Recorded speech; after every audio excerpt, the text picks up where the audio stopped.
All right, so it should be recording. We're live. This is incredible. Welcome to the very first episode of The Weekly Run. I'm Jeff. I'm Aaron. We're your hosts, and we plan on sharing all of the pertinent information that's happening at Jeff's Bagel Run over the course of the next week or so, and giving you insight and behind-the-scenes looks into what is coming, what's happening, and what we're excited about. Did you ever think that your bagel dreams would turn into a podcast? Is that ever on the roadmap? I don't think podcasting about bagels was never on the roadmap. For sure not. I believe that, we've done a lot of social media, right? Like there's tons of content. I'm not afraid to talk to the camera, but I never once thought I would be sitting with another grown adult talking about bagels in a room. Listen, when my kids find out, they're going to be so incredibly jealous that I'm doing... I don't know if this really constitutes social media yet. That's a stretch. What? The fact that, I'm not unboxing anything, so I don't know if that really hits there. We'll definitely do a future episode where you get to unbox like a new flavor, a new bagel of the day. Right on. Like an unwrapping. So we'll have like we'll have our version. Like a live reaction. Yes. Live reactions, live taste tests. This is going to be fun. I think we're going to have a really good time doing this. I'm looking forward to the stories we'll tell, the people we'll talk to. It's going to be good. Well, there's no precedent, so it's a pretty good place to start. There's not really a comp for a bagel podcast, at least that I don't know of. I don't think anybody's doing this. At least there's no corporation, there's no business doing this. Like I think that's probably like clear to say, like this is a Jeff's Bagel Run podcast, and eventually maybe if Jeff's not the host, Jeff's not the host. I think one day I'll continue to enjoy doing this, but I think this is really going to be more about sharing the brand story, talking about what's happening at the brand. This is less about Jeff and Aaron and more about Bagel Run. That makes sense. Now I'm curious though, is like you mentioned the social media was such an initial part of the branding and something that, it seemed like you grabbed onto that early. You realized that power it had and sort of ran with it. I think it was super successful. First I ever heard of Jeff's Bagel Run before I ever joined was my wife telling me about this thing going on in Ocoee. We should try it. Obviously history played out, but like that was the first I'd ever encountered it. How do you see this being different from that? Like the podcast. What do you want to achieve with this different than kind of the pure marketing angle of social? Yeah, I think this is going to be like for super fans. I think this kind of takes the surface level of what happens on social media when there's an LTO promotion or a story to tell or something exciting happening in the stores. This is hopefully peels back a layer and gives those that are either maybe in the industry or in the business or just really big fans of Just Bagel Run a peek behind the curtain a little bit. And we're not the evil wizard, but like a little bit of a peek behind the curtain, something to excite them for what's coming up in the coming weeks. Well, we've talked about this. You think about, the current environment for this sort of things. I think it's interesting to see how something is really done. Everything is so polished that you see the finished product of something or you hear about this great success story, but you don't often get to see the path that gets there. The wins, but also the struggles and the challenges, and you don't get to see really just the more mundane, but ultimately interesting narrative of sort of the story as it's happening. Yeah, 100%. There is so many mistakes along the way. Just us getting this set up done was... My computer keeps falling asleep, and I don't that's for episode 2. That's my big thing. How do I keep going to a mode where I can continue to look at my notes? We're definitely in uncharted territory, and I think that's going to create some really fun moments and hopefully some insights that people get excited about. I think right now it is the second week of January in 2026, and we're recording and filming. I don't know if the film will ever make it. I don't know if the video will ever make it anywhere, but we're recording this first podcast, and we are approaching National Bagel Day. That's a big day in the bagel world. National Bagel Day is like second or third busiest day in a bagel shop ever. Which is wild to me that happened. That like a self-proclaimed holiday becomes. Yeah. It's like, hey, we're just going to say January 15th is National Bagel Day, and so all come and celebrate with us. Yeah. Which the fact that ranks with like...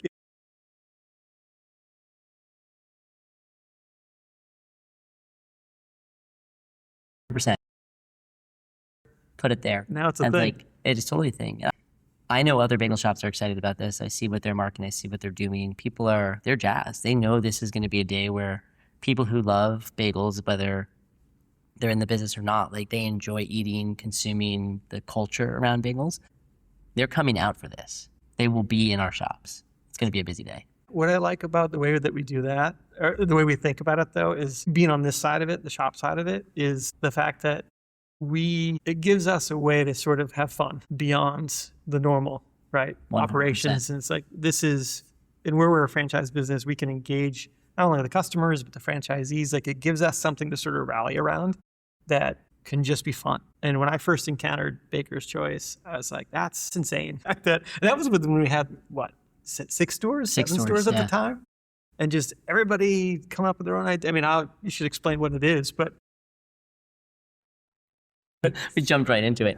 So for National So for National Bagel Day, we're doing Baker's Choice, right? So we want to highlight the bakers in our stores and the fact that we make these scratch baked bagels, baked hot all day long just for you. So, there's no better way to celebrate bagels than with the people who make them every day.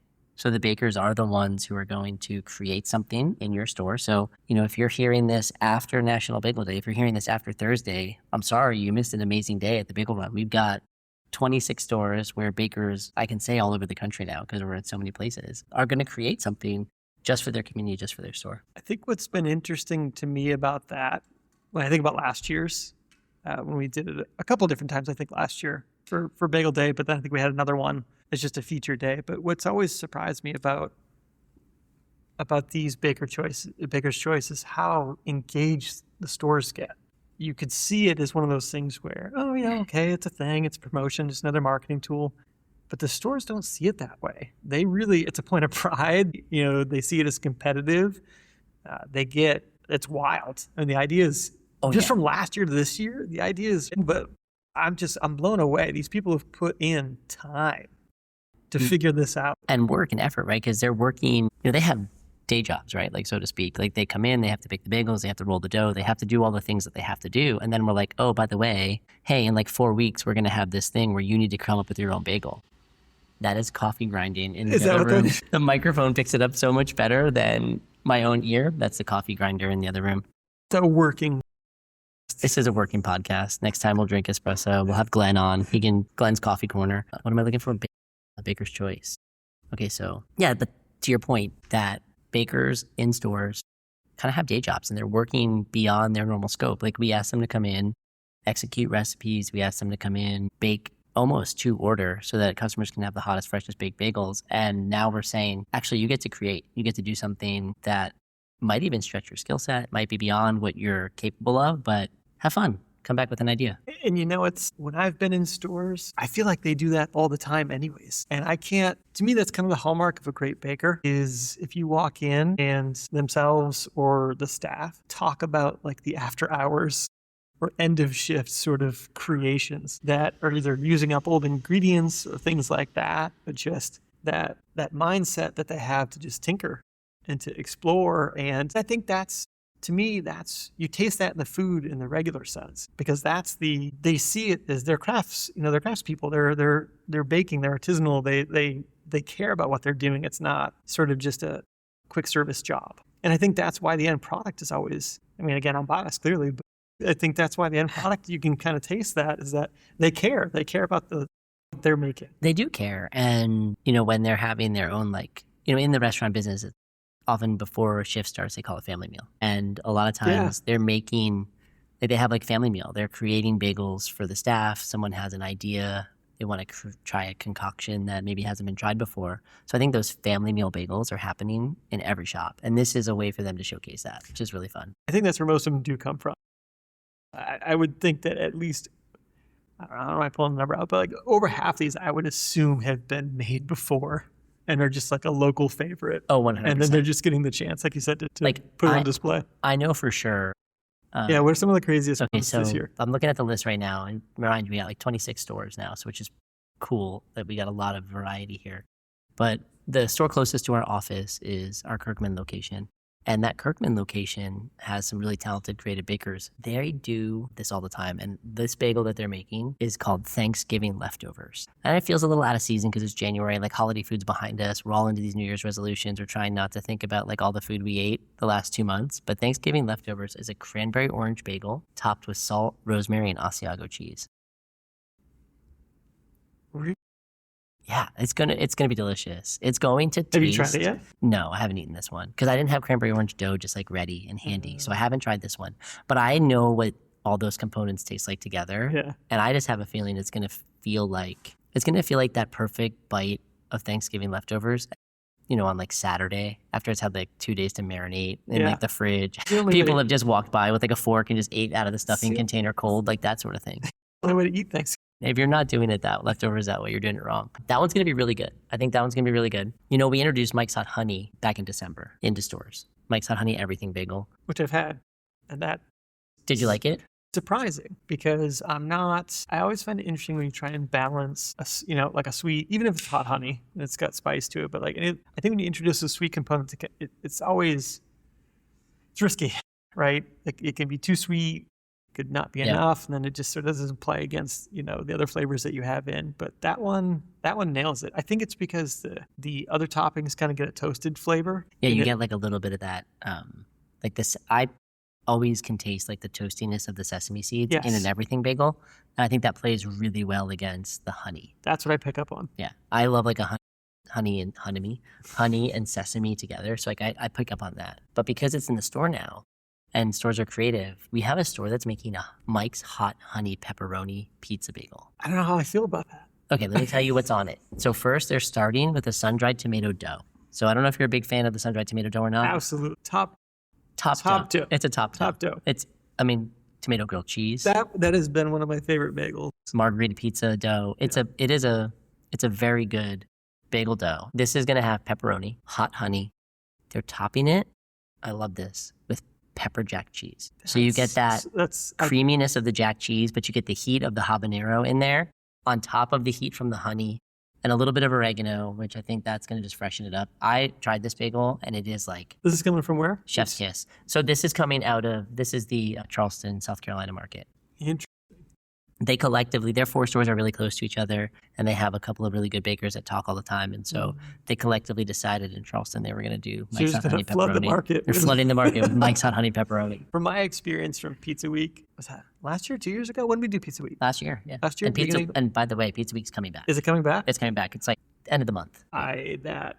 Pizza Week. We're going to dedicate a whole episode to Pizza Week. I won't say too much. I could make you eat all the pizza bagels, actually. Please. That needs to be part of my new job description. It's like Pizza Week verifier. I don't know. We'll come up with a title. But like that, pizza bagels. Aaron gets a new title. Yes, I will forfeit. Vice President Technology and... No, let's flop it. Flop it. Like just yeah. Vice President Pizza Week. I love it. But that one, that's just such a winner. And I think why I like that one so much, the pizza bagels, the way we do them, is that you're used to normally a pizza bagel that is sliced, and you're just treating the bagel as a substitute for the crust. Okay, so you're talking about... Like an old school pizza bagel. Like, you're talking about like a bagel pizza. Bagel pizza, yeah, sorry. That's a better way to put it. Yeah, it's a bagel pizza. Correct. You've got this like sliced bagel where you're putting the toppings on it. Correct. Which we don't do that. No, but that's what most people think of when they think of any combination of the word pizza and bagel. Correct. Is that they're going to get that. And those are dry, and they're really just a pizza that has this sort of bread. We're using the bagel as the crust in that setting, for sure. Whereas I think what surprised me when I first had our series of it, it's not like that, because the bagel still, as expected, oven fresh, but like because it's that way, it's chewy, it's fluffy as you expect. It's got a nice crust on the outside of the bagel. It's not sliced and dried out. And so it's just a different experience. I don't know, it's just more, I feel like I'm eating a bagel that has pizza flavor versus eating a pizza that has a crappy crust. 100%. I don't know if that makes sense. It does it's perfect. You've described it really, really well, because what we're trying to get that bagel to taste like is the pizza bite that you would get. So yes, yeah. When we look at Pizza Week coming up, and we're totally off topic from the National Bagel Day, but like when we look at Pizza Week coming up, we're doing Hawaiian pizza again. And it's like sauce, pineapple, mozzarella, ham. Like this is a hugely controversial pizza Now we're putting it on top of a bagel. So like, I mean, ham and pineapple, should they belong on pizza? Should they belong on a bagel? I don't know. We'll find out in a I've couple found weeks. very few things that don't belong in a bagel, which is not a statement I thought I would. Did ever make it? Yeah, before this journey. We're podcasting about bagels. We're talking about there's nothing I wouldn't put on a bagel. You know, this is really, when I was in engineering school, I knew this was where I'd end up. This was a very clear path to me, was to bagels. One day we're going to we'll just have Aaron read his resume and you're going to be like, what is he doing here? Yeah, it's ridiculous. Yeah. It's sort of, I mean, it's fun. It's a journey. It's a journey. Life's a path. All right. So I have a couple others that stood out that I have to get back to. And like, we have a store here in the Central Florida market. I don't know if I should give it away in case someone hears this. And then Let's see if I can guess. Okay. So see if you can guess. They're making a bagel. They've called it Mint Caramel Carnival. Mint caramel. What? See, whenever you use words that are not food words, like carnival, that's just carte blanche to like do some crazy things. Well, okay. First, just guess the dough type. Because I'm already giving it away by making you guess the dough type, so you know it's not just plain dough. So guess the dough type. It's mint. What was it? Give me the full title. It's Mint Caramel Carnival. Caramel Carnival. We don't really have. I want to give it a sweet dough, but we really don't. Okay, you're on the right track. Yeah. So I will go with. This seems crazy. Cinnamon raisin dough? Oh, you're so close. What was it? Our blueberry dough. Blueberry dough. So, okay, here's the bagel. It's a blueberry dough, so blueberry base with ricotta cheese. That's crazy. Here's the carnival. Red pepper, salt, caramel, and fresh mint. Is that all on it as it gets baked? When do these get applied?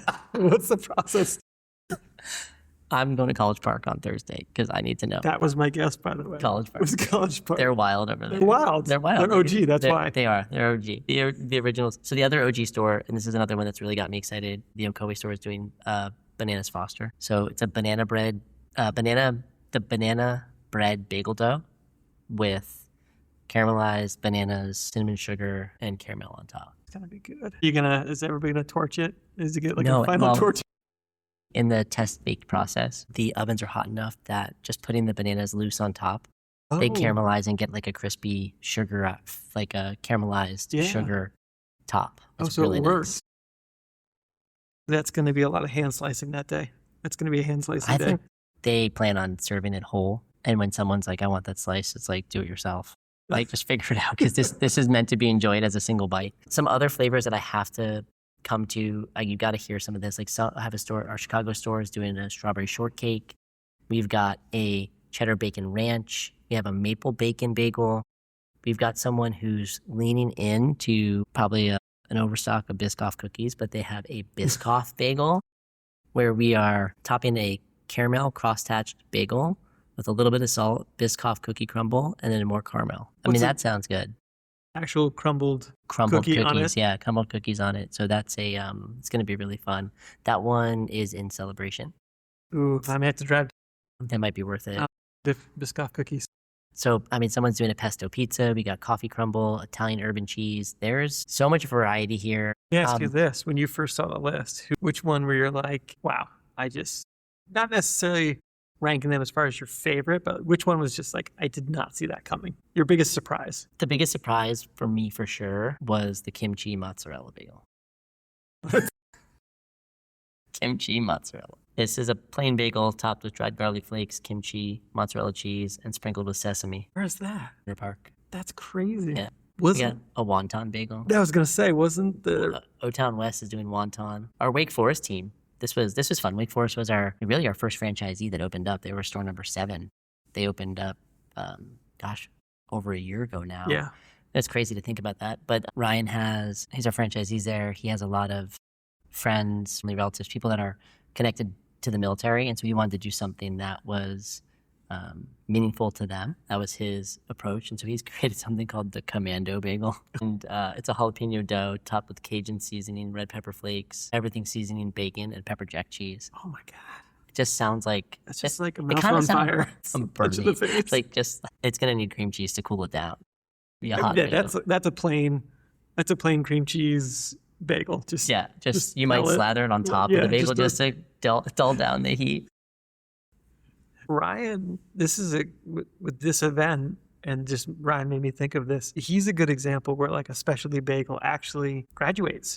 and can graduate Yes, out of this as 100%. the home of the now sort of fan favorite Chatfield that came out of his store, not for this specific event, but No, for sure. a similar way. It just shows how this is not just sort of a one-off. It can create. There are menu staples. There are bagel of the day staples in this list for sure. You can see it. Yeah. When you look at these lists, you're like, I can see the winners in here. There are 6 on here that I know are going to win. Interesting.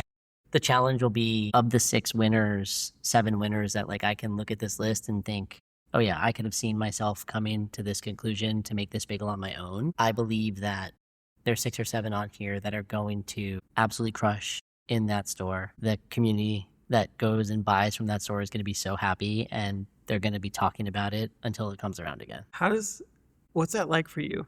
Just having obviously started this all these years ago. I think one of the things that I always found interesting about Jeff's from a product standpoint is the fact that we do this, right? It's not just 6 flavors, and we focus on other things. Like the bagel really it's where we explore, it's where we have identity. And so as you started that, and now it's sort of expanded into all these other locations and other bakers, and they're sort of picking up the baton and running and creating new things and bringing that back to you. How does that feel that you sort of created this thing that's now beyond you? It's surreal. It's very surreal.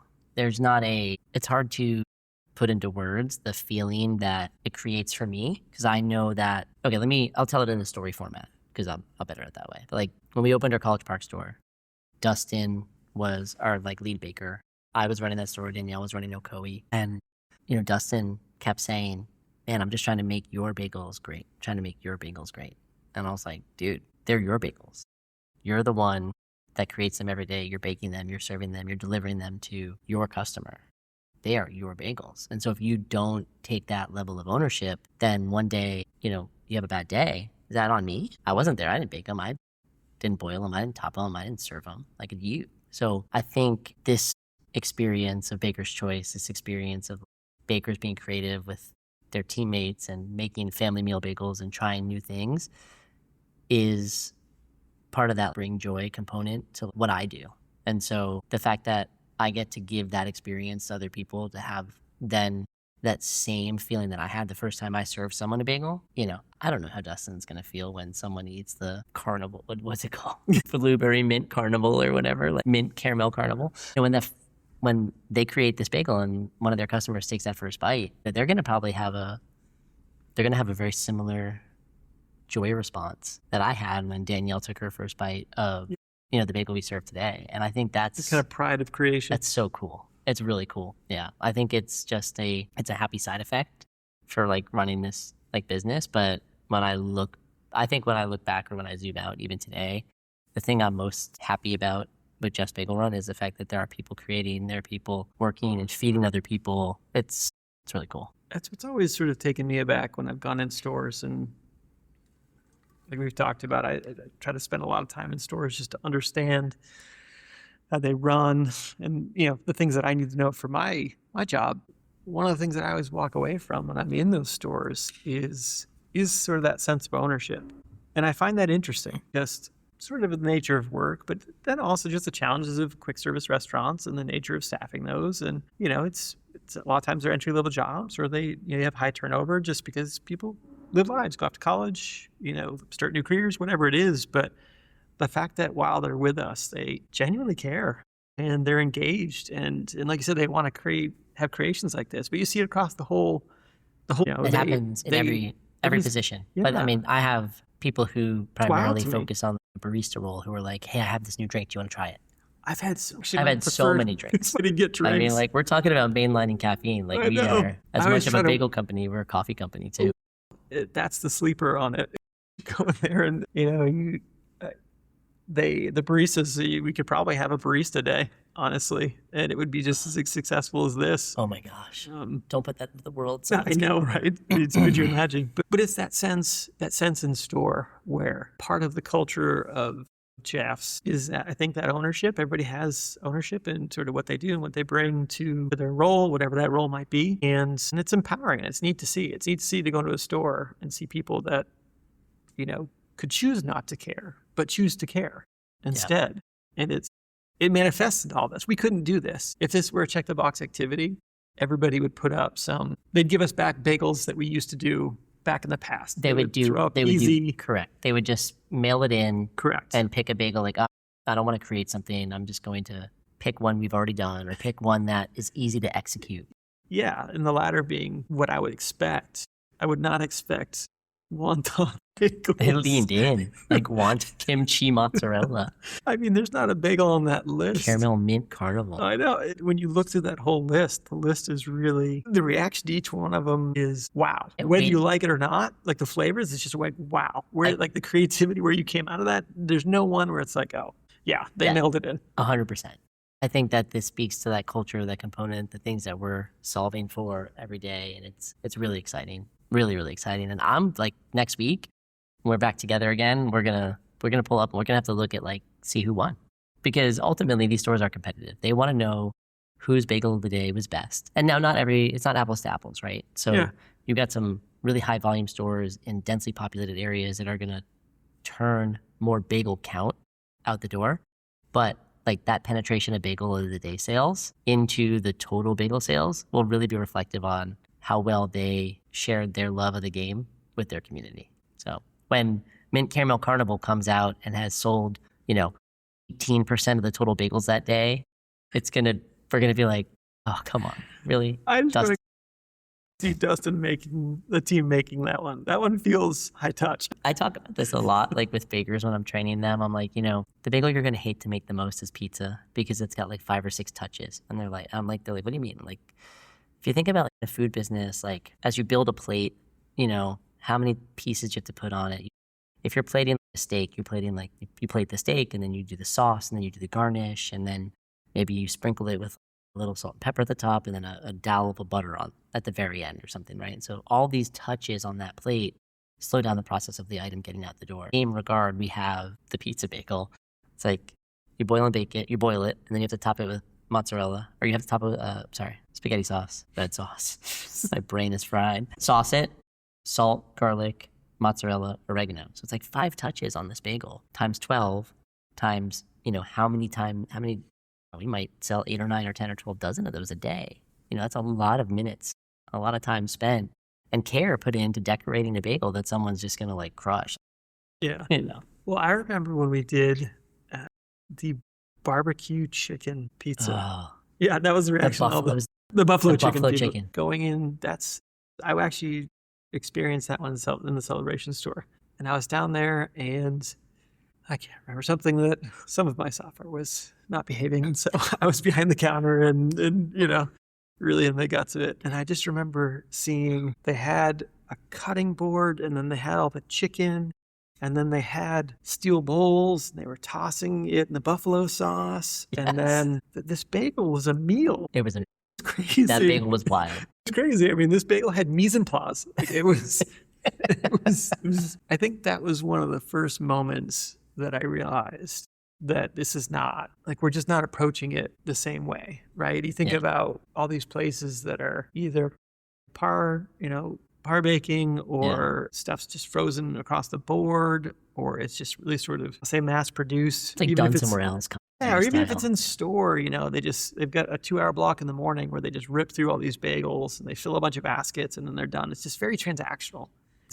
It's so cool. And I think that's why I think the teams buy in, is because they realize that there is a little bit of a craft to it. There's some art to it. Yeah. And it's not just sort of a factory food job. It's like, no, you're a baker. You're making something. I'm trying to visualize you like troubleshooting like an iPad printer and like they're in the back chopping green onion to add to like pre-cooked shredded chicken as they're tossing it in buffalo sauce, getting ready to top a bagel and put more melted cheese on it. Like it's as the celebration. Oh, it's your tight. You're bouncing. You're bumping into each other. Everybody's way. I've said excuse me more times in my life. And that would have been probably like Robert and Gunnar and Katie, right? Yeah, it was. And then that's and Sarah and team were up front, and so they were just. That was a highly anticipated bagel too when we did that. It was amazing. It's probably one of the number 1 requested to bring back, and it's just like one of my favorites. It's like so hard to do. I just don't. And I mean, correct me if I'm wrong, but this is any bagel that bypasses the slicer is just a nightmare. Generally speaking, to get Like it that's a in, big process to get change. it, to get it into the mouth of the customer in a shape and a form that it can't go through the slicer. To do that, that bagel's complicated. It is a meal. It's a piece of. Well, yeah, you've really, it is a meal. it's almost a plated meal at that It's point. like essentially a open face sandwich. It's a cooked open face sandwich. And I've found that seems to be the litmus test for the packing team in most stores. If I can't send it through the slicer, I hate it. It's just from a process standpoint. I think I broke some of your software one time because I didn't want them to even have the option to slice the bagel. You tried to take the remove So options? I've removed the option of like. Maybe you were the reason why I was down there that day.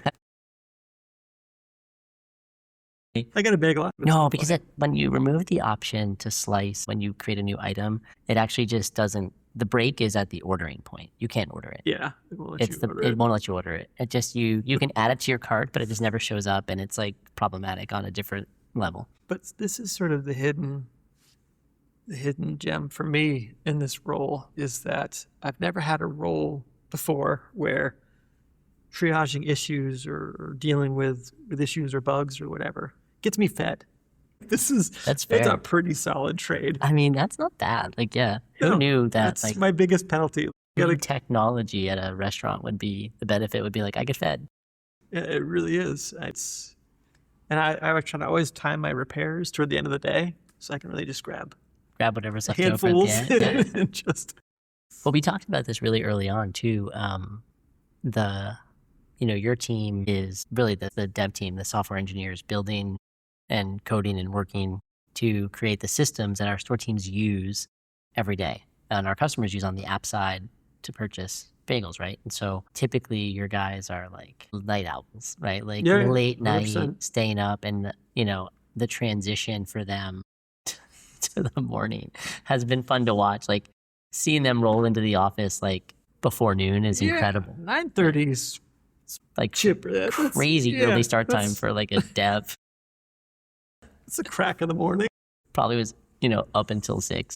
But see, the other side of it that's wonderful is in previous lives, we would have to stay up really late to deploy software, to make patches, when like the offices are closed, so to speak. And the wonderful thing of having a shop that closes at 2 is our late night deploys now can happen at 7 o'clock. It's moved from like 1 in the morning to like a normal, they can go to bed at a normal hour. Which makes getting up a little bit earlier, a little coffee, a little bagels, a nice night's sleep, and we can do the mornings. That's perfect. We can transition. I've really enjoyed this conversation today. I think this has got legs, Aaron. I forgot we were podcasting. I just looked over and I was like, it's been a while. We probably need to wrap up. That's the next thing for next episode. Next episode, we'll put a clock on the table so we know how long we've been going. More polished. I don't know if it'll ever get more polished. Baby steps. Baby steps. All right, well, that's National Bagel Day is Thursday. So if you get to hear this before then, come through, grab a bagel, baker's choice, recognize your bakers while you're in the store, give them a high five if you're close enough, and don't sleep in.